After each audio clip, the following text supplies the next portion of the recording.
You know, sometimes there's just one number, a single, almost unbelievable number that tells a massive story about our entire global economy. Well, today, we're going to talk about that number.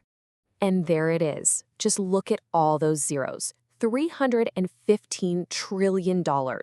That, as of early 2024, is the estimated total debt for the entire world. It is a mind-boggling, record-shattering figure, the highest it has ever been. But honestly, a number that huge is just, well, it's noise without any context, right?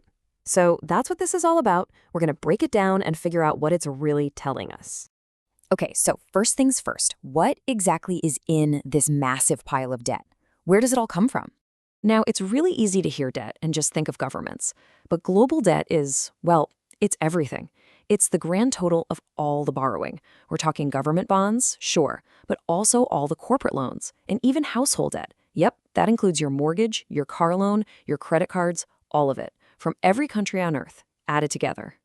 All right, so that's one side of the equation, what the world owes. Now let's flip the coin and look at the other side, what the world earns. That's where GDP comes in. You've probably heard the term GDP, right? Gross domestic product. It sounds complicated, but the idea is actually pretty simple. It's the total value of everything the world produces and sells in one year. The best way to think about it is like this. If the entire planet was one giant business, its GDP would be its total income for the year. It is, quite literally, the world's annual paycheck. So what's that global paycheck look like? Well, current estimates put it somewhere around $100 trillion, maybe a little more. Now, that's still a massive number, of course, but I want you to tuck that number away because this is the key to seeing the whole picture. So, we've got the world's total debt on one side and the world's total income on the other. What happens when we put these two giants right next to each other? Wow. Yeah, this chart really says it all, doesn't it? That bar on the left, that's our global income, that roughly $100 trillion paycheck. And the bar on the right, that's our $315 trillion bill. It just absolutely towers over our income. You don't need to be an economist to see that, well, that's quite an imbalance. You know, this comparison, looking at what's owed versus what's earned, it's one of the most fundamental health checks in all of economics.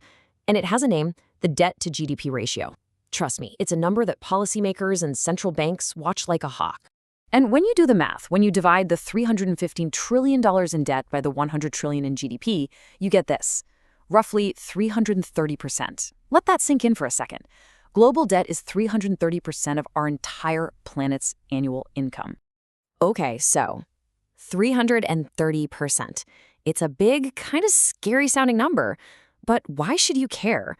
What does a ratio like this actually mean for the economy and for all of us? One of our sources put it perfectly, in just plain English. The world's borrowing is more than 3 times its annual economic output. Let's put that another way. For every single dollar the world earns in an entire year, it already owes more than $3. So, why is this a big deal? Well, think of this ratio like a blood pressure reading for the global economy. A high number like this signals some serious vulnerability. It means that when the next economic shock comes along, there's just not much flexibility to respond. It also tends to drag down future growth because more and more money has to go toward paying off old debt instead of being invested in new ideas, new jobs, and new infrastructure. We have just covered some absolutely gigantic numbers and a really important concept. So if there's just one big idea you should walk away with, what should it be? Let's just shrink this all down to a human scale with one last thought. Forget trillions for a second. If the entire world were just a single household, and that household consistently spent more than 3 times its annual income, year after year after year, how long could that possibly last? That right there, that is the question at the very heart of the world's $315 trillion bill.